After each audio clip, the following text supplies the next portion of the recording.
Up to 4 million people died in this single event. No bombs, no armies, just water that refused to stop rising, and a death toll so staggering that historians still argue over exactly how many millions it actually was. Tonight you'll check the weather app without a second thought. A little rain icon, nothing more. You won't think about what water can actually do when it stops being predictable.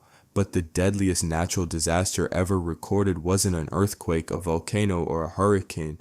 It was a river, several rivers all at once. In the summer of 1931, the Yangtze, Huai, and Yellow rivers in China all flooded simultaneously. Unusual snow melt from a heavier winter than normal. Then 7 cyclones in a single season, an almost impossible number. Then relentless rainfall on top of ground that was already saturated. Water had nowhere left to go. You picture floods as fast, dramatic, over in a day. This one wasn't. The water rose for weeks, then simply stayed. Some regions remained underwater for months. In parts of Wuhan, one of the largest cities in the affected region, water reportedly stood in the streets for over 100 days. Climate historian Chris Courtney, who has studied the 1931 flood in depth, points out that the disaster wasn't just about rainfall.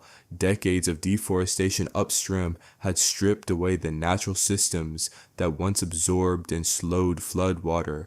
Levees, built over centuries to control the rivers, had been poorly maintained for years, weakened by underfunding and neglect, some deliberately breached by desperate farmers trying to save their own land, pushing the disaster onto their neighbors instead. Here's where it gets stranger. Most of the deaths weren't from drowning. As the water refused to recede, it mixed with sewage, waste, and the dead. Cholera and typhoid spread rapidly through what remained of the population's water supply, since there was no clean water left to draw from. Crops submerged for months, simply rotted in the fields. The flood that started as far too much water ended as almost none. A famine born directly out of the disaster that came before it. Historian Catherine Edgerton-Tarpley has documented how in the flood's aftermath, some survivors resorted to eating bark, grass, even the soil itself, just to survive the starvation that followed the water. Reports from the period describe entire villages reduced to a handful of survivors, not from the flood itself, but from the months of hunger and disease that came after. That's the twist worth sitting with. The flood itself, as catastrophic as it wasn't the main killer. It was everything the flood set in motion afterward: disease, starvation, the total collapse of the systems people depended on to eat, drink, and simply keep living. You assume disasters end when the visible danger passes. The water recedes, the ground dries, life goes back to normal.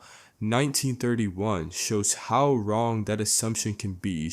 The most lethal phase of the disaster arrived only after the flooding itself had technically ended, sometimes months later, far from any headline about a flood, in villages nobody outside the region ever heard about. This is where the mirror gets uncomfortable.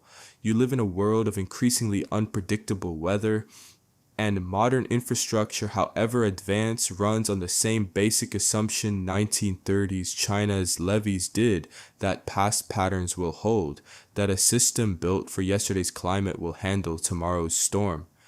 Climate researchers today study events like 1931 specifically because rainfall extremes, the kind that overwhelm rivers faster than infrastructure was built to handle, are becoming more common, not less, in river systems across the world, including ones running through major modern cities. Nobody in 1931 believed a flood could become one of the deadliest events in recorded human history. It didn't happen in a single dramatic moment, right? It happened river by river, levee by levee, meal by missing meal, until an entire region's ability to feed and sustain itself had quietly come apart piece by piece, long after the world had stopped paying attention.